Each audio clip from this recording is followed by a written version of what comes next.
Welcome,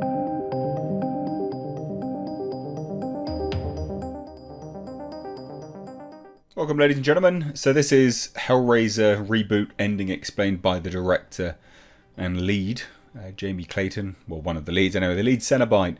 I was wrong. I'm going to freely admit that in my sort of thoughts and theories about what the ending represented. Now, loads of people said to me, well, it's obvious he's becoming a Cenobite. And I'm like, I saw it as something different. Sorry, I saw it as him sort of becoming a power to Leviathan, like an energy source. But they did actually go for the really simplistic, well, he's just becoming a Cenobite, which actually makes me dislike the ending a lot more. I feel like that's a cop-out, actually. I would have much preferred to go for the more Lovecraftian element of, you know, he sort of sought power and dominance over people, and all of the gifts the Cenobites offer have a twisted version of what they're asking for. So someone asks for power and dominance. The biggest power they can provide is a power to Leviathan, their god, like a soul, like a soul machine, a soul battery, as it were. That's what I thought. I thought that was a really cool idea. And now he's just becoming a Cenobite, which I think is really lame. So it does actually change my opinion of it. But let's take a look at this. Hellraiser director and star explain the reboot's ending and what the characters do next. So this is an exclusive to Slash Film.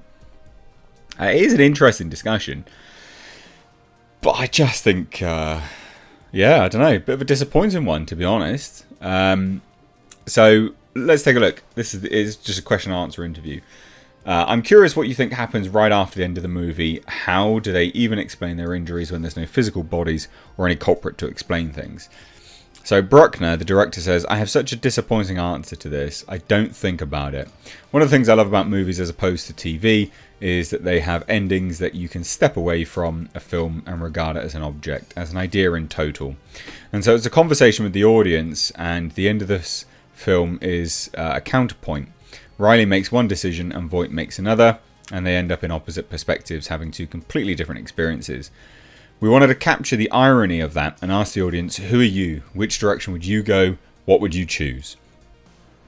Jamie Clayton said, well, the only thing I've thought about Voight, Goran's character, and the only thing that I've thought is that in finally ascending to this decision that he's made, is that he's finally released of all this questioning and anguish and all the bullshit that he's put himself through. He's finally released all of that now, and we've given him the gift. And he understands, oh, okay, and he's finally reveling in all of the pleasure, because in my head, everything's gone. I've only thought about Voight and that he's finally one of us. It's all in that exhale in the final shot. And I read this and I was like, you know, I still think that's a cop-out, a massive cop-out. Because Voight, you know, wanted dominance and power over people. He didn't like pleasure. The dialogue of Pinhead was literally words to the effect of, you weren't seeking pleasure this entire time. Sensation wasn't the gift you wanted. They literally say that. And so you seek dominance, dominion over people and power. So we will give you power. And so I'm like, well, becoming a Cenobite, and then her words there going, well, he's seeking pleasure, seems to contradict all of that. Whatever. So you think that he goes full Cenobite at the end, he fully embraces the idea of it, and Clayton's like, yeah, where we move right along to the next person to find the box. Yeah. And then this explanation doesn't make any sense to me either. I much prefer my headcanon, alright? I don't care what the director says, my headcanon's better. Oh, so why do you think the Cenobites grant both Riley and Voight requests at the end? Bearing in mind, they literally say all your gifts are perverse. There's a perversion to your gifts, right? They literally say that in the film. And so Bruckner's like, oh, well, the Cenobites love to take people on a journey, so they are quite literally there to offer gifts. These are experiences that they value and enjoy. They represent the extremity of human pursuits in many different forms, and we may find them horrifying, but they're sincere in their offerings. And so the priest means it when she says, if you're not happy, Voight, let us address your displeasure. So there's an eagerness to work with us. I would say they're not resistant to fulfill our desires.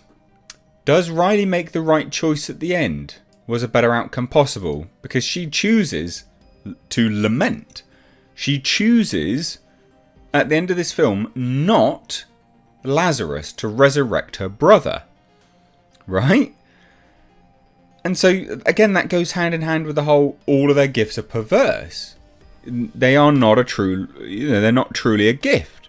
So you're like, oh, okay. Hence why my headcanon makes more sense.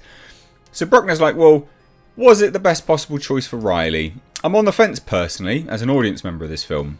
I think in some ways it was the choice that she needed to make. But I do think that the Cenobites have something truly magical on offer. And if you dare to pull back the veil on the universe and take a peek, you can have that. So it's a question that we offer, and I think you can really feel in Jamie's performance in those final moments the disappointment that she has because of all the majesty that Riley will miss because of the very responsible decision she has made. What? Clayton's like, I mean, yeah, as an audience member, I'm so proud of the Riley character for realising that her choices do have consequences and that this is her fault. Her brother is gone because of her and you can't keep going. You can't, but as the priest, I say, effing idiots. Are you effing kidding me? Oh my god, what the F is wrong with you? Don't pick that one. So what are they saying here? That the gifts are perverse or not? Because they literally give Voight something that he wants. In their eyes, that he wants power will make him a Cenobite then, and he enjoys that. So are all of the gifts perverse or not? Because I'm getting mixed messages here, and I don't like it.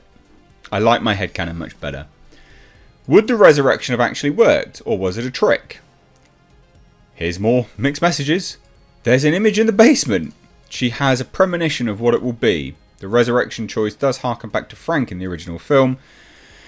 Like all gifts the Cenobites give, it will be miraculous but perhaps terrifying, perhaps an aberration in one way or another. From our perspective, it's a tough call.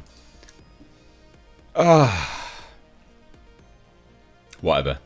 You need to see the depression of the skin. Can you talk about the practical effects in the film, particularly the death of Hines? Nora, with the throat stabbing? The scene that you're speaking of, with the pin in the throat, the actress, she's incredible, and she was up in a rig with hooks in prosthetic makeup, and they were coming in and putting blood between the takes. They built that hallway, that extension of the van that we were in, and there was dirt on the ground, and those bricks were there, and there were chains that were suspended by my head. And I do go and pull a pin, and then it is switched with a long one, and then I do go and poke her with it because she told me to. What?